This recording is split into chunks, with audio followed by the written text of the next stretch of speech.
Hello, you're watching Bits. On tonight's show, we'll be fishing out the highlights of the latest video game releases. And we'll be getting a bit closer to this little fella. We'll be smacking the canvas in WWF SmackDown 2, Know Your Role, and Gunlock gets the once-over on the PC. We go all fishy in this week's Top 5 and bring you the latest news on the Superfly Microsoft machine, the Xbox. But first, here's Emily with the shifty PlayStation 2 title, Smuggler's Run. Picture the modern-day British smuggler, and you'll probably have images of a man in a white van, fag in mouth, beer in hand, taking the ferry to France. Now, while Dover to Calais might offer some interesting options, Smuggler's Run on the PlayStation 2 have gone for something a touch more street, namely taking the action to the Canadian and Mexican borders of the US.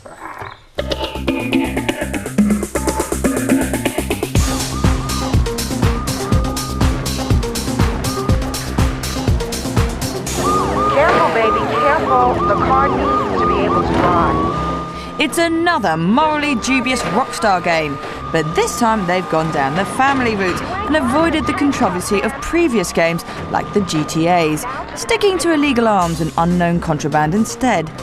You play an aspiring bandito who has a bow and Luke Duke-like talent with off-road vehicles. The fuzz will have you under arrest quicker than a dominatrix can cuff you by ramming your car and damaging it beyond repair. But instead of an urban setting, you get to roam around the countryside, looking for the smoking flares that pinpoint the booty, make the pickup and drive to the drop-off point over the hills and far away. It's a ridiculously simple idea. Get from A to B as fast as possible by any means available. And the buttons won't flummox you either. No, because there's only stop-go with a handbrake thrown in for good flash. Interesting. So, I say it's an original take on the old classic racing genre.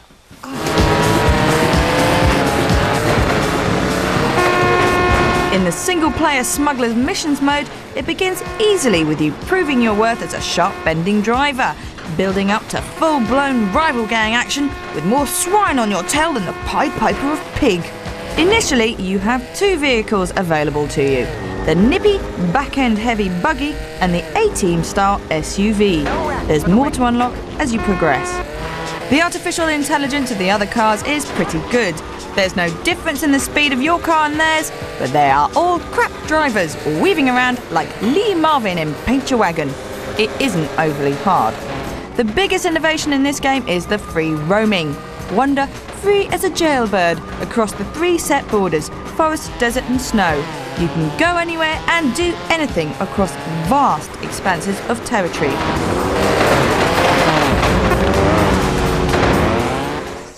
But what this game lacks to make it really great is character. Yes, the cars are funky, the countryside is pretty, and the booty is bountiful, but even the sassy voice of Radio Girl can't replace the pimp roll work of a Dirty Dozen doing some Smokey and the Bandit action. So maybe the old Dover to Calais ferry isn't such a bad idea after all. Anyway, it's fast, it's frolicsome fun, and it's out with the PlayStation 2, November 24th. Time now for this week's gaming news. Since the beginning of this series, we've been giving you the lowdown on what to cough up once all the super consoles have hit the market. Always aiming to please. And 300 quid and a bunch of nuts and bolts is a lot of dough. So we couldn't leave you without telling you all about the full pie. Our final candidate for a super console of the new millennium is a cheeky wee entry from Uber Corp, Microsoft. It's called the Xbox. I met up with the VP of Microsoft to get down and dirty. What exactly is it all about? What's the big deal? Yeah. Well, I mean, first of all, we created a console that's 2 to 3 times more powerful than anything that's ever been done before, so that's exciting. But the next step was to get some great games for that console. And so we went out, we've been talking to all the world's best game developers. Has the footage that we've got of Raven and the robot, is that actual gameplay? We did a simulation in our lab and we said, boy, what do we think the capability of the Xbox is going to be? And we created this video. And then we took that to a game developer and said, we want you to make this into something real. And they were able to bring it to life on a prototype version of the Xbox that was 1/10 the power of the final Xbox. So we saw that, we said, wow, if you can do that with 1/10 the power, what are we going to be able to do with the final version? When's the release date? Christmas next year. The Xbox is a hefty beast. It's got more internal gadgetry than Ann Summers, plus a DVD, a hard disk, and internet capabilities. Hold on to your hardware because this baby is fast. It's bigger, better, and longer than the average PC with a P3 Intel processor, massive memory, and an impressive graphics chip. Besides, it's got Raven. Now, to weigh up. The PlayStation 2 and Nintendo already have their niche markets and are guaranteed to make a few coppers off the punters. Sega, on the other hand, are already cowering under the glare of the Sony launch at Christmas, and retailers are already bundling top-of-the-line DVDs with their Dreamcasts, hoping that their units will sell. Once the Xbox hits the ground early next year, Sega might just be quaking in their boots. Will wonders never cease? Well, speaking of wonders, if Nintendo think they'll be ruling the roost in the handheld market come the release of the Game Boy Advance next spring, they've got another thing coming. There's a whole gaggle of new 32-bit machines ready to flock on over to these shores, and the GBA is just leading the way. But following closely behind is the Bandai WonderSwan. This ugly duckling's been in the starting block since the late 80s, but has never made it out of Japan. But the Swan is about to bite back because it's got a top lineup of class act developers, including Final Fantasy creators Square. You can expect to see classic Nintendo Entertainment System titles on this little powerhouse, plus it jacks into your Dreamcasts, your PlayStation 2s and PCs. Well, what's the problem? That ridiculous name. Anyway, now it's time for Boof to smack the canvas with the latest WWF.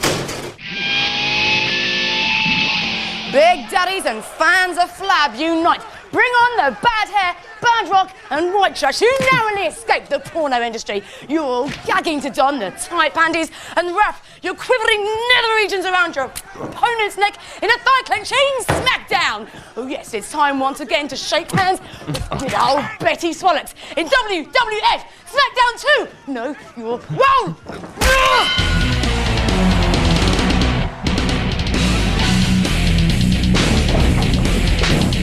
Now, to be honest, I thought I'd detest this game, but the very fact that it's uncouth and uncool, sweaty and hairy, is what us clean, baby-bodied, smooth-skinned, pasty kids find so endearing.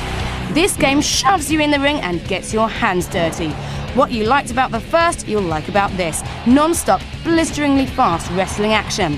There's lots of humour packed in this game, starting with the very essence of what makes a good wrestling title, the characters. There's over 50 WF superstars to choose from, with much more attention paid to individual movesets of each wrestler, such as Dean Malenko and his fireman's carry Gutbuster.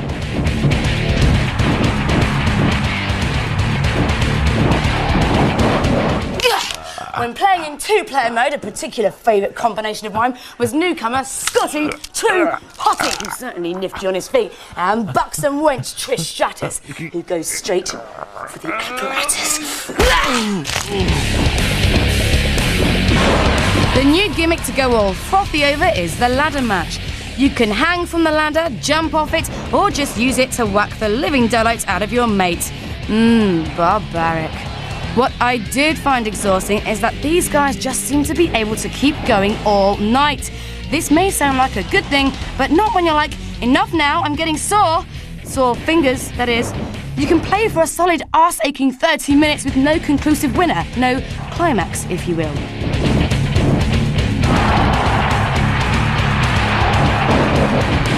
If you're staying in for a bit of a beer, pizza and WWF SmackDown sesh, you can bet the beer and pizza end up anywhere except your stomach. This is one messy madcap game which will have you swearing and spitting pure filth. Lovely. WWF SmackDown 2 Know Your Role is cross-chopping its way onto your PlayStations on November the 7th. Time now to see what's been placed on this week's Shop Shelf. First up, it's a movie license, this time cashing in on Disney's Jurassic fixation. Dinosaur may be for the under 12 Barney lover, but it's got enough redeeming design qualities to make this a play if you want to go prehistoric. Bring out the Monster Munch pickled onion flavor, of course, and clump.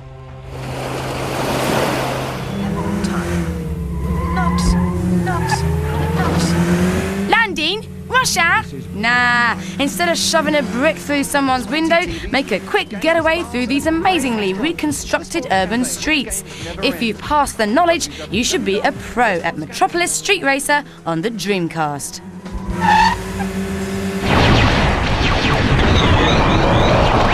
Okay, it's an alien invasion. Curl surprise. Take your one gun and get rid of alien scum to save the universe in Raid Crisis. It's the sequel to the arcade shooter of the same name. Destroy and devastate. Kill, kill, kill!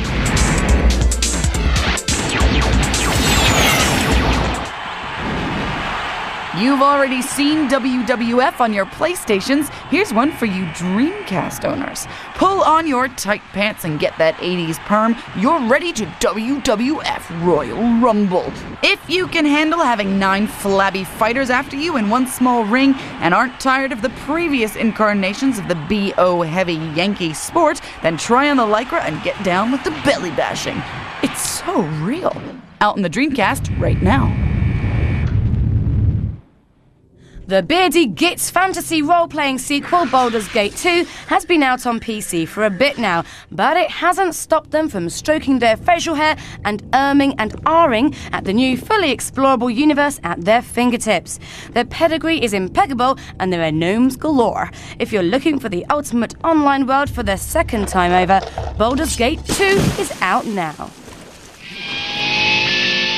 Got no pals? Looking for love? Don't go to those personal ads where you it's trauma and disease. No, what you want is a virtual friend. Seaman is your man. Fish. Hello. Fishman. He's like a Tamagotchi on the Dreamcast, but you have to teach him everything.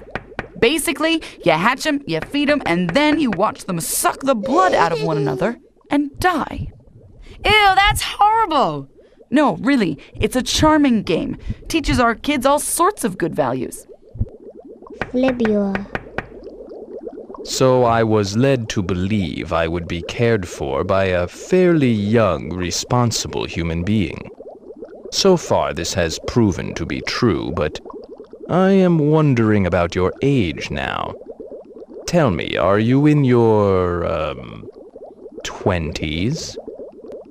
Now, the game's not out here yet, and the Yankee version only understands people like me. So if you have managed to blag a copy off of a US pal, then write in and let us know what your Seaman means to you. And if there's anything else that grabbed your attention, then get over to our website for more info at www.forlater.com/bits. Join us after the break for a healthy smattering of this.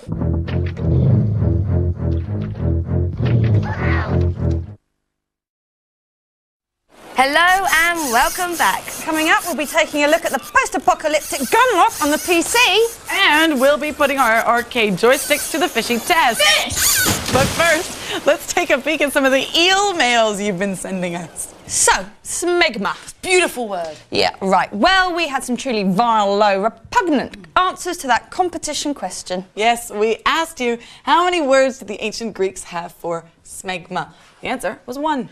And our completely randomly selected winner is Sean Hogan, who not only got it right, but also conjugated the verb for us in Latin, though. Smegma, smegmatos, smegmatai, smegmatar, smegmaton, smegmasi. Well done, Sean. You get a year's free membership at a health club. You lucky boy.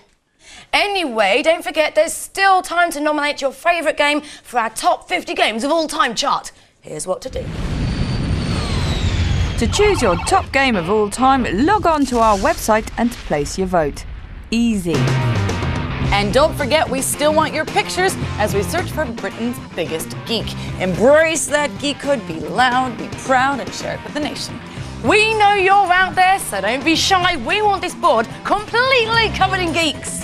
Next up is Alex as she packs up with Gunlock. PC games are normally war-based shooters featuring genetically modified robots battling it out over the terrain of post-apocalyptic Earth. Well, not challenging the stereotype then is Gunlock.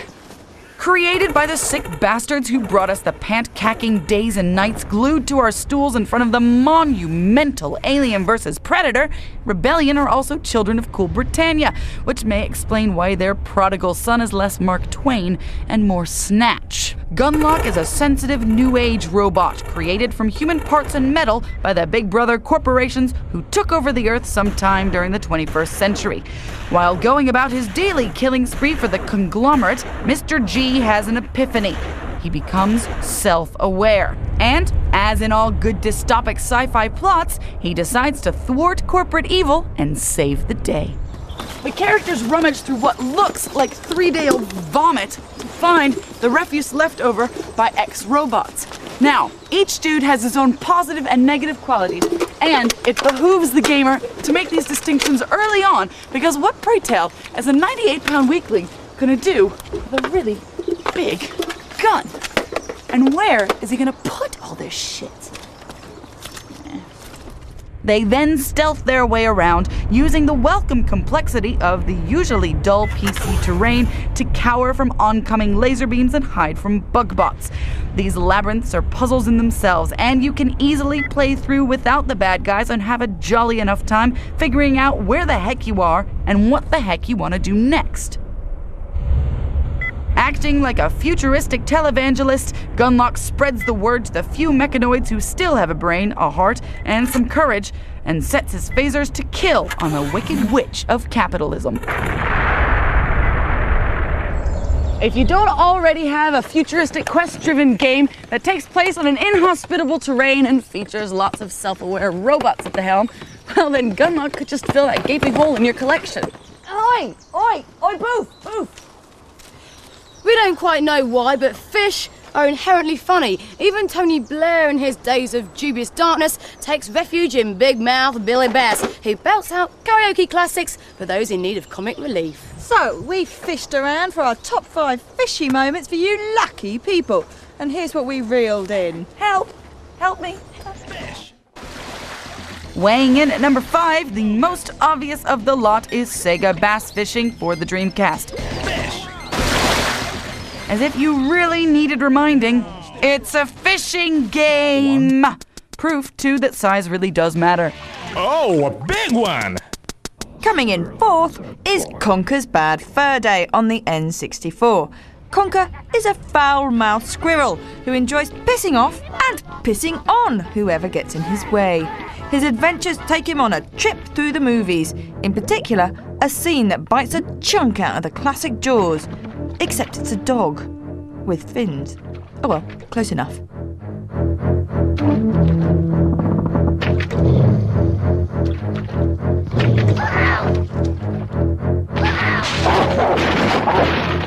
And how could we forget the frantically fantastic Fishy Bishy Bashy? With a plethora of minigames, you're spoilt for choice, even when it comes to fishing. Second place, it's that old gal Lara again, wrapping her legs around a sizable hunk of meat in Tomb Raider 2. There's nothing quite like a shark attack to get you flailing for terra firma, so we decided that there's enough of Lara already. Let's see her die a watery death, getting her butt bitten good and proper. Last but not least, the deceptively non-aquatic zombie fest, House of the Dead 2 on the Dreamcast. But where did the little fishies come in this bloodbath? Rotten fish. Phew, you'd have thought the smell would be enough to finish you off. Video games can be so dangerously addictive you can spend hours and hours in front of that screen. But are they getting in the way of other everyday activities? Well, not if you can do 2 things at once. Tonight we're testing these PlayStation controllers to see which gives you the freedom to get busy with that other hand. We've invited Sam back on the show because we were so impressed with his fancy footwork a couple weeks back with the Thrustmaster Skateboard Challenge, and we wanted to see what he could do with his nimble fingers. We're talking one-handed gameplay here, but in keeping with the fishy theme of the show, we've got a little surprise for him. Sam, are you ready? I think so. Right then, he's got 30 seconds on each controller on TOCA World Touring Cars.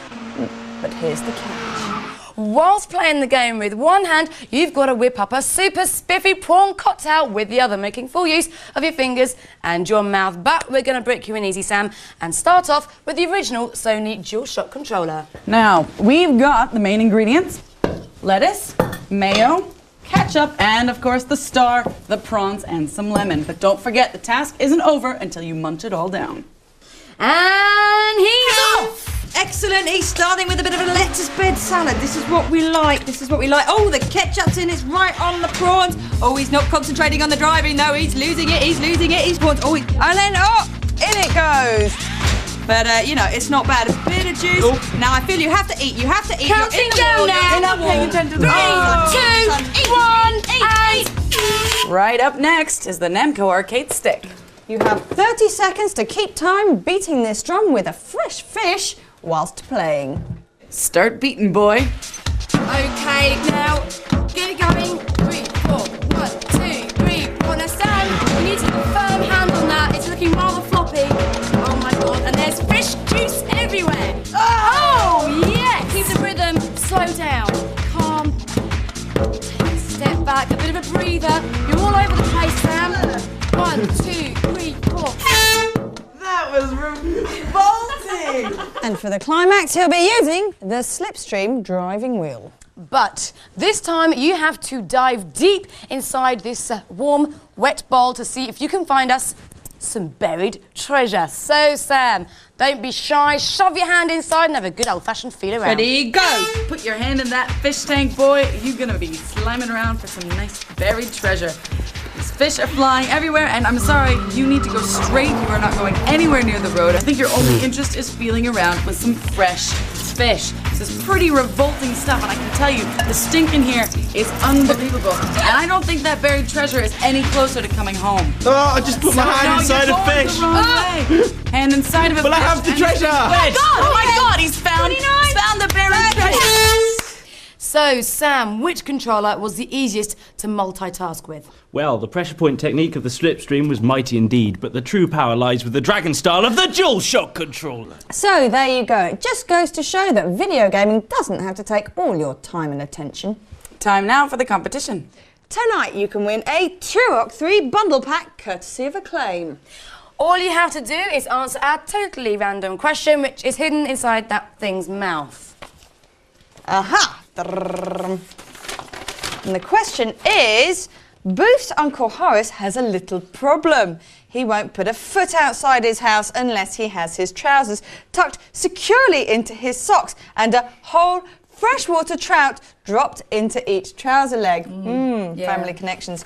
What we'd like you to do is create a brand new medical term for Uncle Horace's bizarre condition. The best suggestion gets the prize. Yeah, we want you to create a brand new medical term for Uncle Horace's bizarre condition. The best suggestion gets the prize.